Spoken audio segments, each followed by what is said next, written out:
But first, tonight's top story is the start of the 2024 NFL League year. Yeah, so let's get right to it, and that means that teams can officially announce those trade signings and other roster moves. And we knew the Panthers, of course, would be busy when they promoted Dan Morgan to general manager and hired Dave Canales as their next head coach. The plan wasn't to sit still. I mean, you can't sit still after a 2-15 season. You got to act fast to bring in the right guys to change the narrative about this franchise. Today marks the beginning of that process, and both Morgan and Canales laid out their blueprint during their introductory press conference just last month.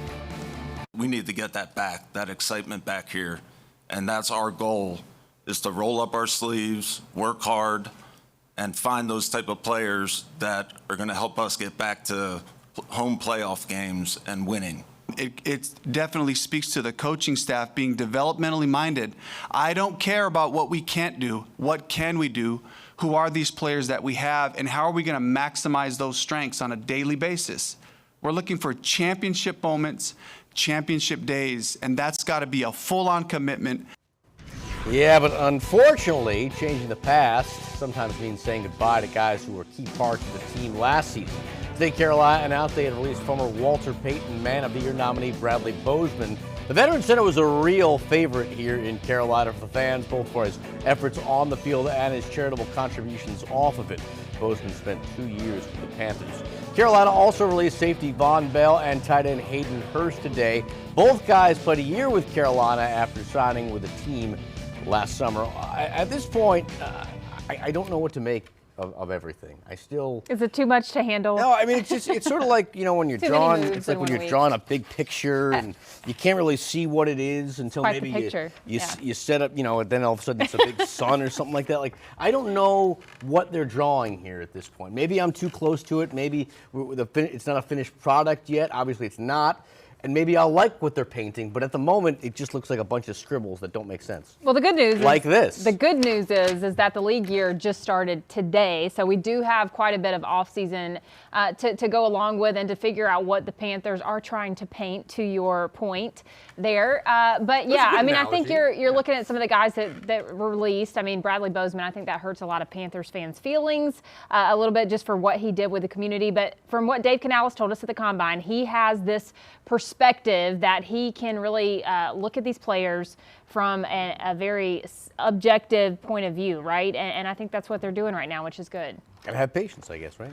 Yeah. All right, well, let's talk about the players that are going to be in the Panthers uniform this season. Carolina announcing today that has officially agreed to terms with 5 free agents. Guards Robert Hunt and Damian Lewis, defensive tackle A'Shawn Robinson, linebacker Josie Jewell, and cornerback Dane Jackson. The first 4 names are deals that we told you about earlier this week. Those became official. The Jackson signing, though, that's new tonight. He comes over from Buffalo, where he started 28 games in 4 seasons with the Bills.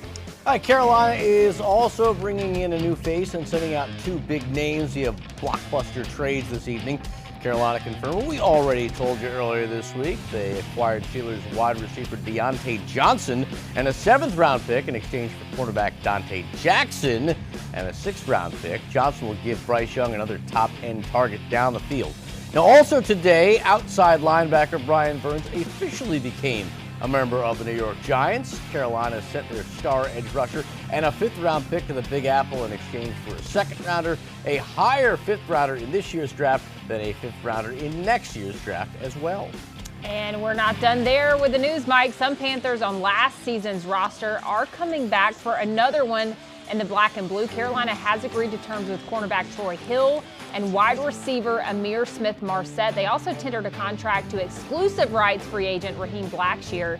In 2 seasons with the Panthers, Blackshear is rushing 37 times in that time for 123 yards and 3 touchdowns. So a lot more moves to really talk about it. And honestly, going back to the trades that were made, I wasn't sad about Brian Burns until the Panthers put out his kind of farewell goodbye video, and I was like, man, I'm a little sad not to see him in the Panthers uniform next season. I guess we'll never know what really happened, because you got to believe at some point Carolina was willing to give him all the money. And then at some point they said, nope. And they thought maybe he'd be cool with it. And then it became a situation where, all right, we got to make a move here. We got to do something.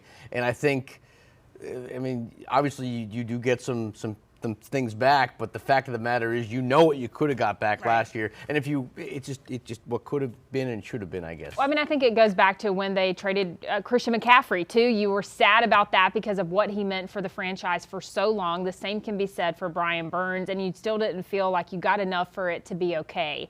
And I think that's the biggest thing that Panthers will take away when they think about Burns in the future. 100%.